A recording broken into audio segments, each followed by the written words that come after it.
आ ही रहा है, लेकिन जनता चुनाव लड़ रही है और लड़ा रही है और जिता रही है।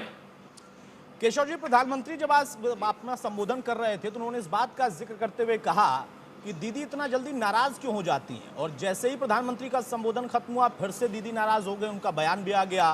उन्होंने बहुत सारी बातें आज फिर से कह दी और यहां तक चैलेंज कर दिया कि मुझसे सीधा वार्तालाप करें, संवाद करें, चुनौती दे रही हैं वो। देखिए, दीदी की जो बौखलाहट है, उन्होंने कभी सोचा नहीं था कि भारतीय जनता पार्टी इतना जोरदार मतलब उनका मुकाबला करेगी। जब हम 2019 के लोकसभा चुनाव में पश्चिम बंगाल की 42 सीटों में और दीदी की गुंडागर्दी, सत्ता तंत्र का दुरुपयोग, टीएमसी के गुंडों के द्वारा लोगों को डालने से रोकने के बावजूद हम 18 सीटें जीते थे यहाँ लोकसभा की। तो उस समय तो चुपचाप कमल छाप था, जैसा आज माननीय प्रधानमंत्री जी ने अपने संबोधन में कहा, इस समय चुपचाप नहीं है, पूरे खुलेआम है। चप्पा चप्पा भाजपा है, जय श्री राम है, वंदे मातरम है, और पूरे बंगाल के हर कोने में भारतीय जनता पार्टी की आंधी तूफान और सुनामी में कहूं कि इस प्रकार का दिखाई दे रहा है कि इतिहास की सबसे बड़ी विजय पश्चिम बंगाल में किसी एक दल को, जैसे उत्तर प्रदेश में हम लोगों को मिली थी। और मैं यहाँ उत्तर प्रदेश का नाम लेते हुए एक और चर्चा करूंगा। 2017 में हम सब चुनाव उत्तर प्रदेश के अंदर लड़ रहे थे, तो उस समय हम लोगों ने लखनऊ के अंबेडकर पार्क में 15 लाख लोगों को जुटाया था, लेकिन यूपी 24 करोड़ की आबादी वाला राज्य है और पश्चिम बंगाल 10 करोड़ की आबादी वाला राज्य है। इसके बाद भी यहाँ संख्या 15 लाख से भी ज्यादा एकत्र हुई थी। तो मैं तो स्पष्ट महसूस कर रहा हूँ अपने अनुभव के आधार पर कि हम अब की बार 200 पार, और चाहे दीदी, कांग्रेस और कम्युनिस्ट सब मिल जाए, तब भी भारतीय जनता पार्टी की यहाँ पर विजय सुनिश्चित है। ऐतिहासिक विजय होगी पश्चिम बंगाल के विकास के लिए, पश्चिम बंगाल के सुशासन के लिए, पश्चिम बंगाल से गुंडा राज खत्म करने के लिए, भ्रष्टाचार खत्म करने के लिए, अपराधियों का बोलबाला खत्म करने के लिए, मन जो पूरा आतंक मचा हुआ है यहाँ पर, उससे बाहर आने के लिए, और घुसपैठियों के खिलाफ जिनके खिलाफ कार्रवाई होनी चाहिए, उनका तुष्टीकरण बंद करने के लिए माहौल एकदम भाजपा के जी। केशव जी, आज प्रधानमंत्री ने बहुत एक भावनात्मक बात भी कही है, इसके राजनीतिक मायने निकाले जा सकते हैं। उन्होंने कहा कि कांग्रेस की स्थापना करने वाले बाहर के लोग थे, टीएमसी असल में कांग्रेस से ही निकली हुई है, उसकी मूल विचारधारा वही है, लेफ्ट बाहर की विचारधारा के लोग के साथ आगे बढ़ती चली गई, लेकिन बीजेपी को तो बनाने वाले, उसका सपना देखने वाले ही बंगाल के लोग थे। आपको लगता है कि ये बात तमाम बंगाल वासियों के दिल तक पहुंच जाएगी? निश्चित तौर से बंगाल वासियों के भी और देशवासियों के भी। भारतीय जनता पार्टी भारत के लोगों के द्वारा भारत के अंदर जन्मे हुए, वो बंगाल में डॉक्टर श्यामा प्रसाद मुखर्जी जी का जन्म हुआ। भारतीय जनसंघ से लेकर के भारतीय जनता पार्टी तक की यात्रा, निश्चित तौर से दीदी जब पूरी तरह से चारों तरफ से पराजय के द्वार पर खड़ी दिखाई दी, तो उन्होंने बंगाल की बेटी शब्द कह करके उन्होंने प्रयोग किया। अरे, प्रधानमंत्री जी ने कहा बंगाल के लिए आप तो पूरे भारत की बेटी हो, लेकिन भारत की बेटी हो, भारत की दीदी हो, भारत की बुआ हो, सब जिस रूप में जिसका जो आयु होता है उसके हिसाब से रिश्ते होते हैं। लेकिन जो बंगाल के गांव और गली में और हर गरीब और किसान और मजदूर और नौजवान चर्चा करता है कि दीदी पहले पूरे बंगाल की दीदी थी, लेकिन आज की स्थिति में क्या हो गया है कि दीदी के बारे में ये यहाँ पर लोग कहते हैं, दीदी का एक ही लक्ष्य रह गया है, घुसपैठियों का साथ, भतीजे का विकास। और इस लक्ष्य के कारण से, इस रास्ते को चुनने के कारण से आज वह पूरी तरह से पश्चिम बंगाल के लोगों के सामने अलग थलग पड़ गई है। अब सत्ता से बेदखल होने की एकदम प्रतीक्षा है। 2 मई दीदी गई, यह समाचार आपको 2 मई को आप ही सुनाओगे हम लोग। चलिए, आपने तो अभी से ऐलान कर दिया, नारे के साथ ही ऐलान कर दिया। लेकिन केशव जी, सबसे अहम ये हो जाता है, आपने कहा हर एक बंगाल वासी के दिल तक प्रधानमंत्री की ये बात पहुंचेगी, लेकिन उसके अलग पार्टी स्तर पर आप लोगों की एक रणनीति भी होती है। इस रणनीति में वो कौन से सबसे मोटे मोटे 2-3 मुद्दे हैं जिसको लेकर आपको लगता है कि हाँ, वाकई बंगाल परिवर्तन चाहता है, परिवर्तन चाहता है?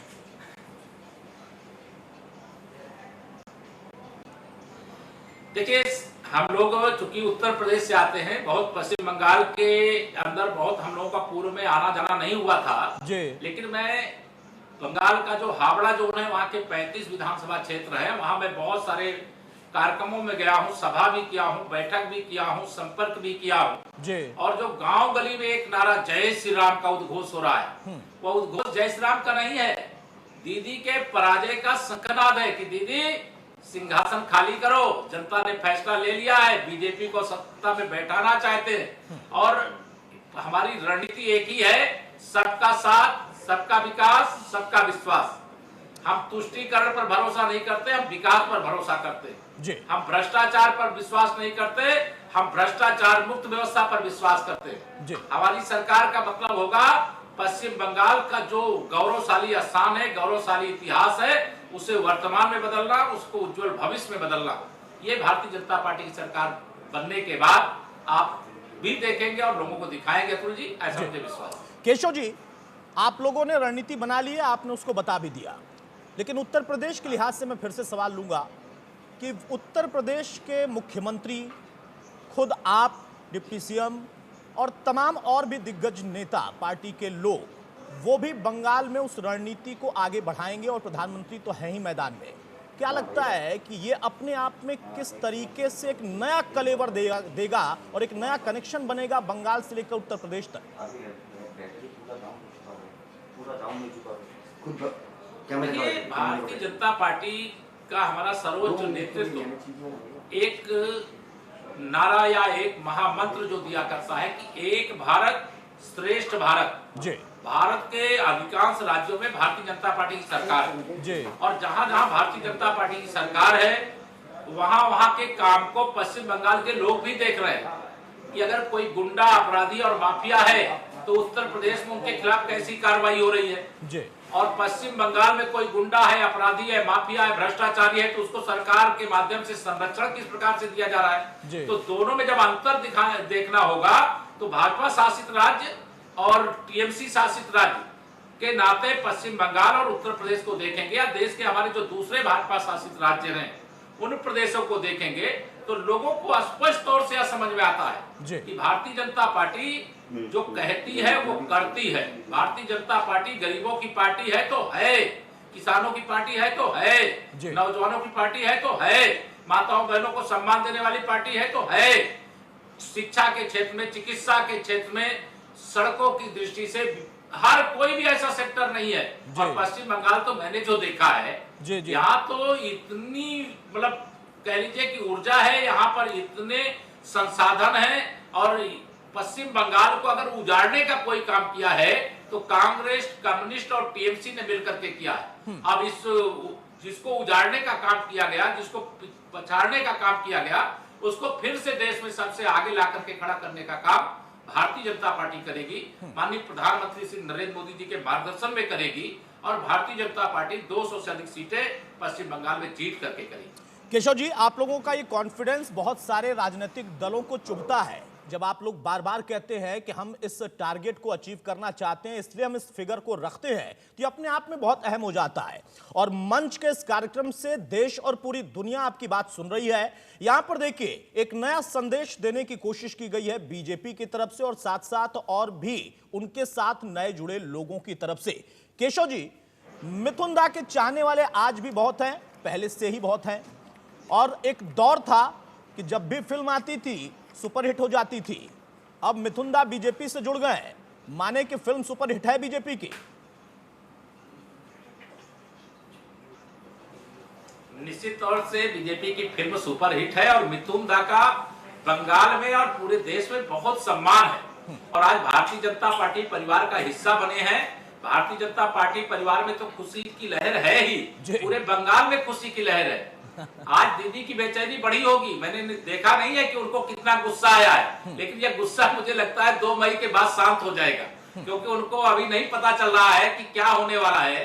जैसा माननीय प्रधानमंत्री जी ने बताया कि वो अपनी पुरानी सीट को छोड़ करके नई सीट चुनने का काम किया है, लेकिन जिस स्कूटी को उन्होंने भवानीपुर से और जाकर के नंदीग्राम की ओर मोड़ा है, वहां तो वो स्कूटर चल पाएगा। मैं तो देख रहा हूं स्पष्ट तौर से कि जो हमारे शुभेंदु अधिकारी जी हैं, उनकी लोकप्रियता इतनी चरम पर वहां पर है कि दीदी को अपनी सीट ही बचाना मुश्किल हो जाएगा, बाकी टीएमसी जिताना तो बहुत दूर की बात है। केशव जी, मिथुन दा का जब जिक्र हो रहा है और अब चूंकि वो बीजेपी के नेता हो चुके हैं, वो फिल्मों में पटक पटक कर गुंडों को मारते थे और आज उन्होंने बीजेपी का पटका ग्रहण किया है। क्या माने कि उनका जो अलग एक अंदाज देखा गया फिल्मों में फाइट करने का, उसको लेकर बड़ा क्रेज लोगों में होता था, अब मिथुन दा उसी फाइट वाले अंदाज में सबसे ज्यादा डैमेज किसका करेंगे? नहीं, देखिए, भारतीय जनता पार्टी के लिए जब प्रचार प्रसार की बागडोर मिथुन दास संभालेंगे तो एक यहाँ प्रचलित शब्द है जी, मतलब कि पश्चिम बंगाल के जैसे अमिताभ बच्चन जी हैं, तो वैसे ही यहाँ लोग कहते हैं मिथुन दास जो है पश्चिम बंगाल के घर घर में है, परिवार परिवार में है, उनका बहुत आदर और सम्मान है। और उन्होंने जो फिल्म जगत के माध्यम से समाज को शिक्षा देने का काम किया है, वह शिक्षा केवल बंगाल में नहीं पूरे देश के लोगों को प्रेरित करती। मैं भी उनसे बहुत प्रभावित रहता हूँ, बहुत प्रेरित रहता हूँ। और आज जब भाजपा परिवार का हिस्सा बने हैं तो मेरे जैसा भाजपा का कार्यकर्ता भी उत्साहित है। और पश्चिम बंगाल में तो उत्साह की कोई सीमा रेखा नहीं है, वो तो असीमित है। और जब पश्चिम बंगाल में मिथुन दास प्रचार प्रसार के लिए निकलेंगे तो निश्चित तौर से उसका भारतीय जनता पार्टी को बहुत लाभ होगा। अभी भी भाजपा के पक्ष में वैसे भी बहुत अच्छा वातावरण था, लेकिन आज मिथुन दास के आने से भाजपा को और मजबूती मिलेगी। केशव जी, सौरव गांगुली को लेकर थोड़ी सी असमंजस है, बार बार मुलाकात हो जाती है, बात हो जाती है, लगता है कि अब मंच पर आने ही वाले हैं और फिर कोई न कोई ऐसी बात निकल कर आती है कि फिर से वो असमंजस बना रहता है। कुछ खुलासा करना चाहेंगे आप आगे की क्या रणनीति है उनको लेकर, क्योंकि वो अगर आपके साथ, आपकी पार्टी के साथ जुड़ते हैं, उनका भी बड़ा अपना जनाधार है। मैं एक ही बात कहूंगा, ये अंदर की बात है। भारतीय जनता पार्टी के पक्ष में पश्चिम बंगाल का चाहे वो कोई भी अच्छा व्यक्ति होगा, वो भाजपा के साथ। केशव जी, हमारा एक कार्यक्रम चलता है अंदर की बात, उस अंदर की बात के लिए आप बता सकते हैं कुछ? बता देंगे, आने दीजिए समय। ठीक है केशव जी, आगे आगे आगे आगे हम ये माने, बता पाएंगे, ऐसी हम व्यवस्था करेंगे। जी जी, आगे हम ये माने कि हाँ चंद दिनों में कुछ और बड़े नाम जुड़ सकते हैं। आप भले नाम न बताएं, लेकिन क्या इस पर भी काम हो रहा है? भारतीय जनता पार्टी के दरवाजे हर अच्छे व्यक्ति के लिए खुले हैं, क्योंकि भारतीय जनता पार्टी शून्य से शिखर की ओर जा रही है। और शून्य से शिखर की ओर जब हम जा रहे हैं तो बहुत सारे लोग जुड़ेंगे, तब हम शून्य से शिखर की ओर पहुंचेंगे। और जब शून्य से शिखर की ओर जाते हैं तो बहुत सारे लोग हमारे साथ मिल रहे हैं, आगे बहुत सारे लोग मिलेंगे और जो हमारे साथ मिल करके और प्रदेश पश्चिम बंगाल की प्रगति में अपना योगदान करना चाहेगा, भारतीय जनता पार्टी की विचारधारा से जुड़ करके पश्चिम बंगाल का विकास करना चाहेगा, हर अच्छे व्यक्ति का भारतीय जनता पार्टी परिवार में भाजपा का जो नेतृत्व है उसका स्वागत करें। केशव जी, जब भी लड़ाई होती है और आप तो चूंकि इतने अनुभवी व्यक्ति हैं, तो ये माना जाता है कि मोटा मोटा दो लोगों के बीच में मुकाबला होता है, किसी प्रदेश के चुनाव में या देश के चुनाव में। आप पश्चिम बंगाल में किसको मानते हैं कि हाँ बीजेपी के साथ उसकी टक्कर है? टीएमसी तो सत्ता में है, इस वजह से टक्कर है, लेकिन और भी कई लोग दावे कर रहे हैं, क्योंकि लोकतंत्र में दावे करने का अधिकार सबको है। मैंने शुरू में आपको बताया है कि 100% में से 60% हमारा यानी भाजपा का है जी, 40% में बंटवारा है और बंटवारे में भी हमारा है। तो जब 60% हमारा है तो हम किसको टक्कर में माने? मतलब मैं तो यह मानता हूं कि जनता के सामने जो भी यहाँ शासन कर चुके हैं उनके प्रति जनता के मन में बहुत गुस्सा है। किसी ने पश्चिम बंगाल को प्रगति के पथ पर ले जाने की जगह उसको विपत्तियों के सागर में डुबोने का काम किया है। इसलिए आज भाजपा के साथ लोग खुल करके आए हैं और भाजपा के साथ जब आए हैं तो 60% से ज्यादा वोट आज भाजपा के पक्ष में खड़ा है। गांव गली गलियारों में शिक्षित हो, अशिक्षित हो, गरीब हो, किसान हो, मजदूर हो, मेरा नौजवान हो, मेरी माताएं बहनें हो, मेरे बड़े बुजुर्ग हो, सबका आशीर्वाद आज भारतीय जनता पार्टी के साथ है। केशव जी, बीजेपी बंगाल में चुनाव लड़ रही है और बीजेपी की उत्तर प्रदेश में सरकार है। उत्तर प्रदेश के सरकार के काम का कितना लाभ आपको लगता है कि मिलेगा बंगाल में? क्योंकि उत्तर प्रदेश के अंदर बहुत सारे बंगाली लोग रहते हैं। बनारस में बकायदा एक टोला है बंगाली टोला के नाम से।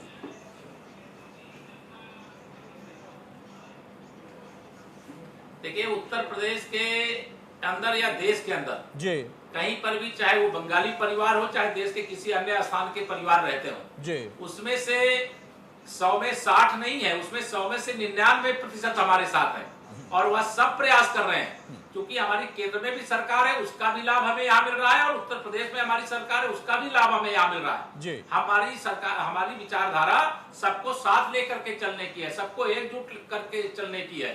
देश की सुरक्षा को लेकर के हमारी विचारधारा बहुत स्पष्ट है, घुसपैठियों को लेकर के हमारी विचारधारा स्पष्ट है। जो हमारे सीए के माध्यम से जो बांग्लादेश हो, पाकिस्तान हो, अफगानिस्तान हो, वहां से प्रताड़ित जो हिंदू हैं, सिख हैं, बौद्ध हैं, जैन हैं, ईसाई हैं, वो सब अगर भारत में आना चाहते तो उनके लिए दरवाजे खोले गए हैं, और जो आए हैं उनकी व्यवस्था बनाने की बात पहले ही कही जा चुकी है, और संसद में इसमें बहुत विस्तार से चर्चा हो चुकी है। लेकिन जो हमारे विरोधी हैं वो मुद्दा विहीन है, वैसे मुद्दे निकालते हैं, लेकिन हम न्याय के पथ पर, सत्य के पथ पर लगातार चलते रहे हैं और चलते रहेंगे, और जिनके साथ अन्याय हुआ है उनको न्याय देना हमारा दायित्व भी है, क्योंकि केंद्र में भी हमारी सरकार है और पश्चिम बंगाल में भी हमारी सरकार बनने जा रही है। केशव जी, आपने सीए एनआरसी का जिक्र किया, तो इसी समय एक सवाल ले लेता हूं। अब संक्षेप में ही सवाल यहां पर हम लेंगे। सीए एनआरसी का मुद्दा आपको लगता है कि हाँ वाकई बहुत जमीनी तौर पर वहां पर काम कर रहा है, जिसका जिक्र आप भी कर रहे हैं इस इंटरव्यू में, और उसके पहले खुद अमित शाह कर चुके हैं, तमाम आपकी पार्टी के बड़े बड़े नेता कर रहे हैं लगातार?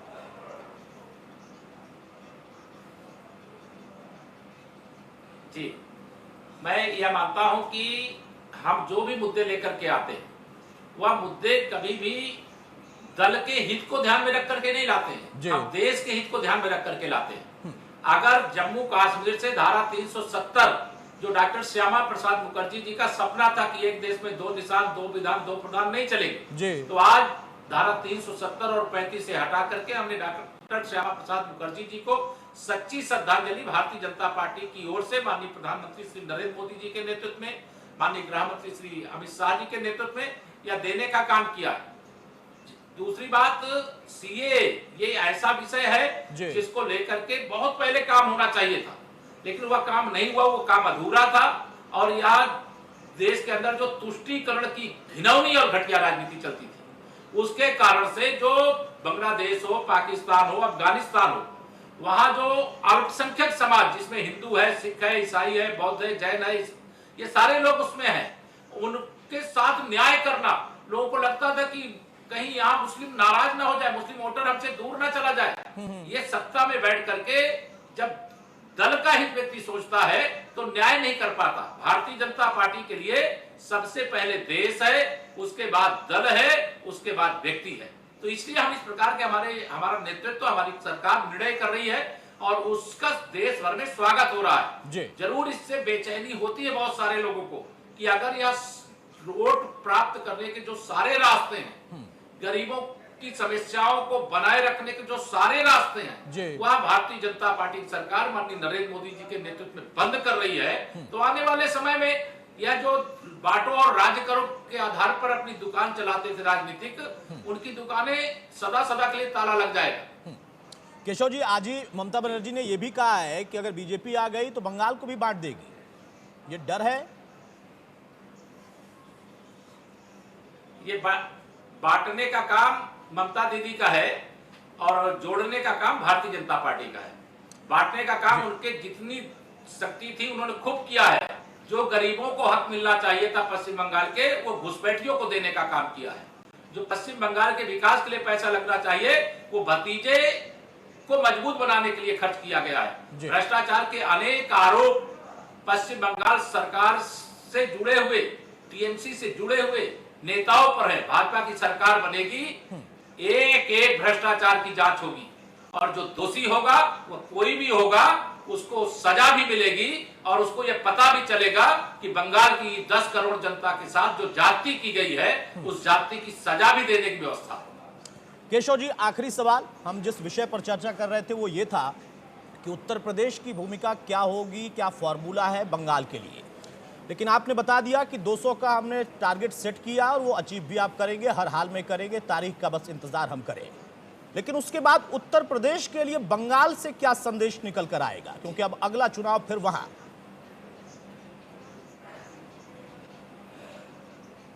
लेकिन जब उत्तर प्रदेश से संदेश निकल करके बंगाल के लिए आया है, बंगाल में विजय होगी, यहाँ भाजपा की सरकार बनेगी, भाजपा की सरकार शपथ लेगी, तो ऐसे 2022 में उत्तर प्रदेश में भी चुनाव होंगे, और उत्तर प्रदेश में जब चुनाव होंगे, हम एक बार फिर से 300 से अधिक सीटें जीत करके भारतीय जनता पार्टी की सरकार बनाएंगे, क्योंकि लोगों को धोखा दे करके, जो जातिवाद की राजनीति करके, जो बांट करके राजनीति करने के रास्ते बनाए गए थे, उन रास्तों को हमने बंद करने में सफलता पाई है। अपराधियों के खिलाफ, माफियाओं के खिलाफ, गुंडों के खिलाफ कठोर से कठोर कार्रवाई की गई है। आज आम जनता उत्तर प्रदेश के अंदर भयमुक्त महसूस कर रही है। अब विकास उसके द्वार तक पहुंच गया है, विकास की गंगा बह रही है। और पिछली सरकारों में कागज पर विकास होता था, गुंडे और अपराधियों को, माफियाओं को जैसे टीएमसी की सरकार संरक्षण दे रही, वैसे समाजवादी पार्टी की सरकार यूपी में संरक्षण देती थी। लेकिन अब समाजवादी पार्टी का भी और बहुजन समाज पार्टी का और कांग्रेस का न तो उत्तर प्रदेश में कोई भविष्य है, और सपा और बसपा तो यहाँ पर बंगाल में है ही नहीं। यहाँ कांग्रेस, कम्युनिस्ट और टीएमसी का भी कोई भविष्य नहीं। केशव जी, बहुत शुक्रिया हमारे साथ वक्त साझा करने के लिए, हमारे मंच कार्यक्रम में शामिल होने के लिए और अपनी बात को बेबाकी से रखने के लिए कि बीजेपी किस रणनीति पर काम कर रही है और क्यों आखिर ये बार बार बीजेपी कह रही है कि 200 मतलब 200 है, बस तारीख का इंतजार करिए। नमस्कार।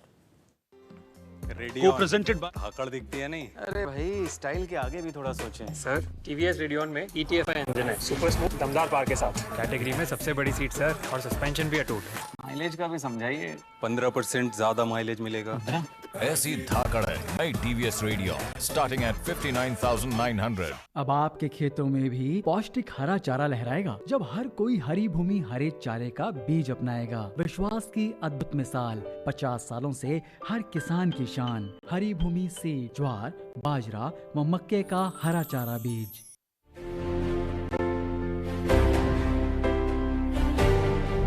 ਕੀ ਤੁਸੀਂ ਕਦੇ ਸੁਣਿਆ ਹੈ ਕਿ 423 ਕਰੋੜ ਦਾ ਫਲਾਈਓਵਰ ਸਰਕਾਰ ਨੇ 323 ਕਰੋੜ ਰੁਪਈਆ 'ਚ ਬਣਾ ਦਿੱਤਾ, ਜਾਂ 422 ਕਰੋੜ ਦਾ ਫਲਾਈਓਵਰ 297 ਕਰੋੜ ਵਿੱਚ ਬਣ ਗਿਆ, ਤੇ ਉਹ ਵੀ ਕੰਮ ਦੀ ਮਨਜ਼ੂਰੀ ਮਿਲਣ ਮਗਰੋਂ? ਨਹੀਂ ਨਾ, ਪਰ ਅਜਿਹਾ ਕੀਤਾ ਹੈ ਦਿੱਲੀ ਸਰਕਾਰ ਨੇ। ਪਿਛਲੇ 6 ਸਾਲਾਂ ਵਿੱਚ ਦਿੱਲੀ ਸਰਕਾਰ ਨੇ ਤੈਅ ਸਮੇਂ ਤੋਂ ਪਹਿਲਾਂ 10 ਫਲਾਈਓਵਰ ਬਣਾ ਦਿੱਤੇ ਹਨ, ਤੇ ਉਹ ਵੀ ਨਿਰਧਾਰਿਤ ਲਾਗਤ ਤੋਂ ਘੱਟ ਵਿੱਚ।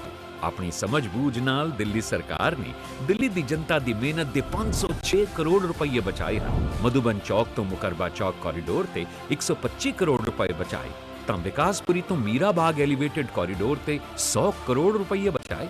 ਅਜਿਹਾ ਕੋਈ ਫਲਾਈਓਵਰ ਪ੍ਰੋਜੈਕਟ ਨਹੀਂ ਹੈ ਜਿੱਥੇ ਦਿੱਲੀ ਸਰਕਾਰ ਨੇ ਦਿੱਲੀ ਵਾਸੀਆਂ ਦਾ ਵਕਤ ਤੇ ਪੈਸੇ ਨਾ ਬਚਾਏ ਹੋਣ। ਮੇਰਾ ਨਾਮ ਸੁਮਿਤ ਹੈ। ਮੈਂ ਹਰ ਰੋਜ਼ ਮਧੂਬਨ ਚੌਕ ਤੋਂ ਹੋ ਕੇ ਆਪਣੇ ਦਫ਼ਤਰ ਜਾਂਦਾ ਹਾਂ। ਹੁਣ ਉੱਥੇ ਦਿੱਲੀ ਸਰਕਾਰ ਨੇ ਜਿਹੜਾ ਕੋਰੀਡੋਰ ਬਣਵਾ ਦਿੱਤਾ ਹੈ, ਉਸ ਨਾਲ ਮੇਰੇ ਆਉਣ ਜਾਣ ਦਾ ਟਾਈਮ ਪਹਿਲਾਂ ਤੋਂ ਅੱਧਾ ਹੋ ਗਿਆ ਹੈ।